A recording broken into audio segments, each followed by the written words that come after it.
Hello, Emily Gibbons here. Thanks so much for watching this video. I'm going to talk a little bit about the Orton-Gillingham lesson plan today and give you some suggestions for things maybe you hadn't considered before. But before I do, just a little invitation to please subscribe to the Literacy Nest YouTube channel. Let me know what you think. Let me know if you have a favorite video. Okay, so we're going to talk about warm-up ideas. So what is the deal with a warm-up? Well, the warm-up is, first of all, done in a really, really short period of time, just for like a couple of minutes, less than 5 for sure, to get kids basically just warmed up.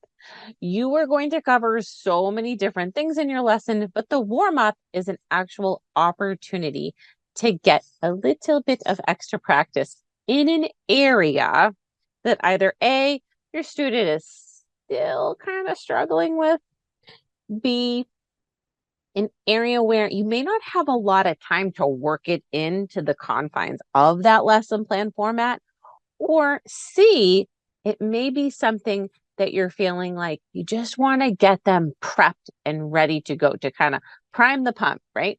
Get that learning going.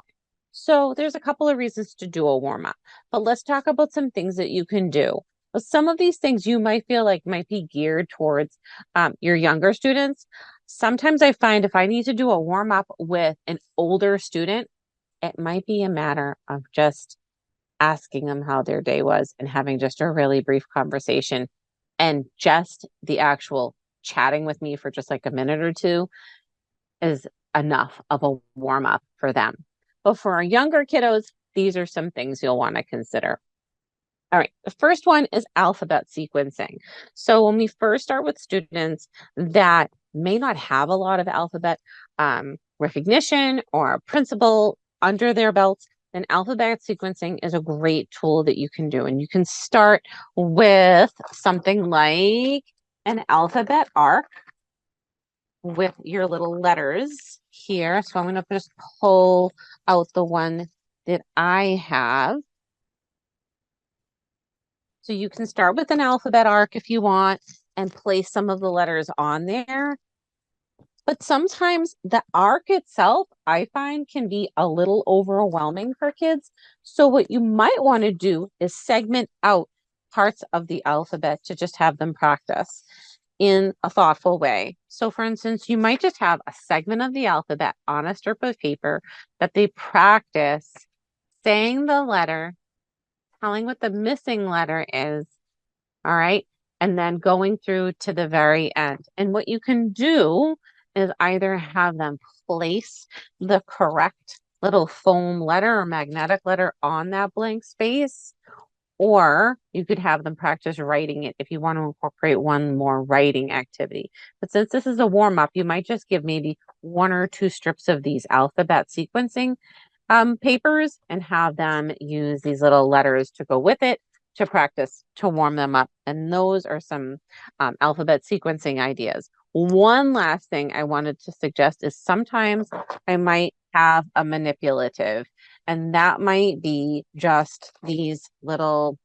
snap alligators that my younger students who really are still working on letter recognition. I might not dump all the alligators in a bin because that would take a while. I might just pull out just a few of the ones based on maybe the previously taught consonants that they might already know, and then they're just matching uppercase to lowercase.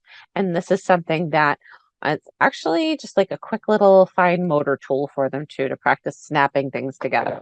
So that's one other. So those are the things you might do maybe with your younger students.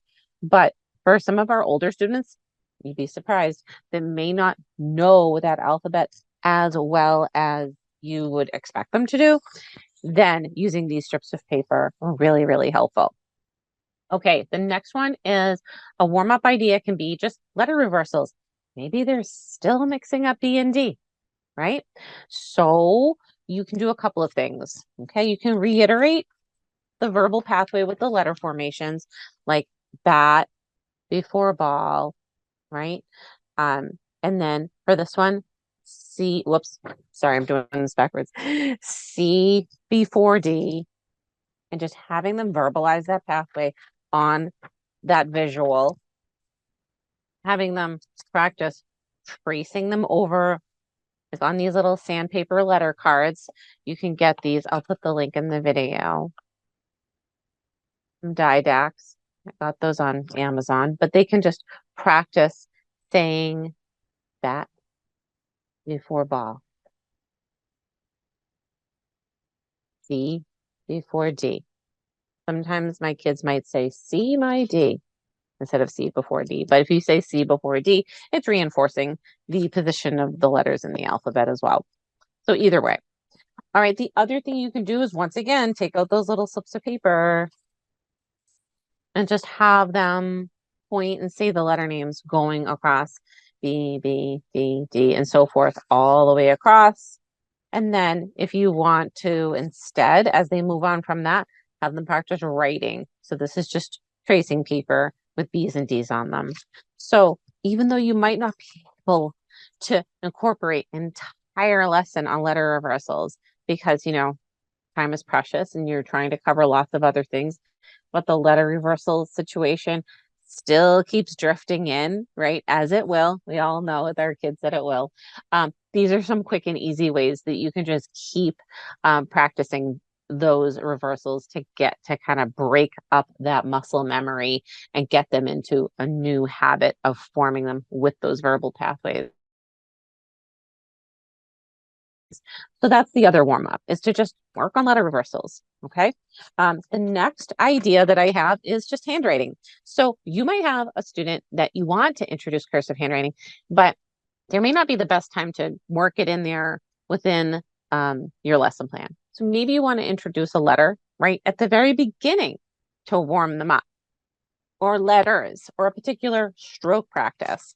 So you can start with handwriting if you want to, just for a minute, and practice a letter formation.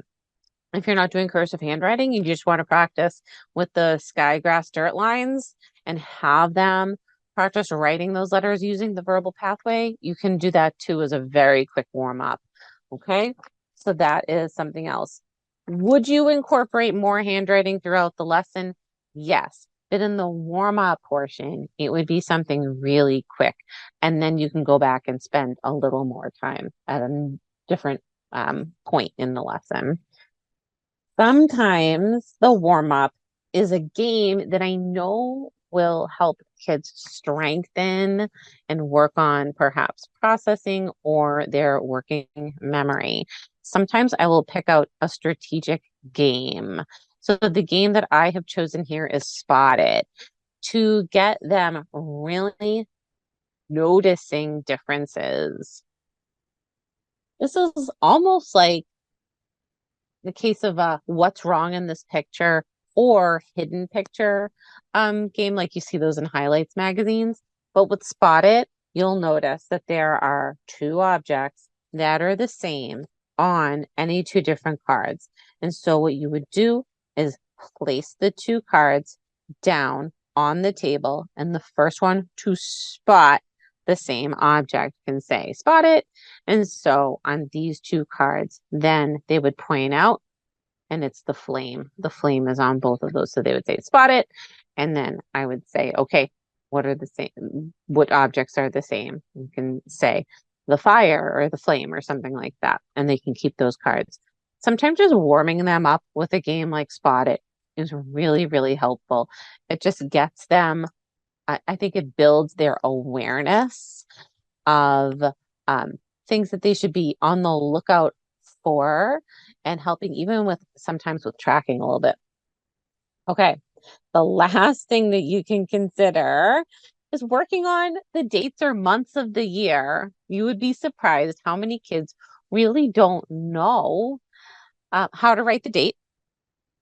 And that can be in the long form way or the shortcut way, or what the months of the year are, or even the days of the week. And so if you just want to do a very quick warm up to discuss, today is October, and look at it on the calendar, and it's the 21st, and this is how we write it. Okay, and this is what the year is. Or you can say October is the 10th month of the year. How many months in the year? There are 12. So just these little functional things. Everybody needs to know the date that we sometimes take for granted that we as adults know, but our kids actually do need to know, right? And it helps them later on when you want them to set up their paper, perhaps for the dictation portion, when you want them to write the date. Okay, so don't take that for granted either. Think about, maybe the quick warm up can just be talking about the date. What day of the week is it? Today is Monday when I'm recording this. So those are some of my warm up ideas for you. Let me know what you think. Do you have a favorite in this list? Do you have one that you've never tried before, but now you will? Or is there one that you would like me to add to this list? Let me know. I'm excited to hear from you. And once again, thank you so much for following the Literacy Nest YouTube channel. I'll see you next time.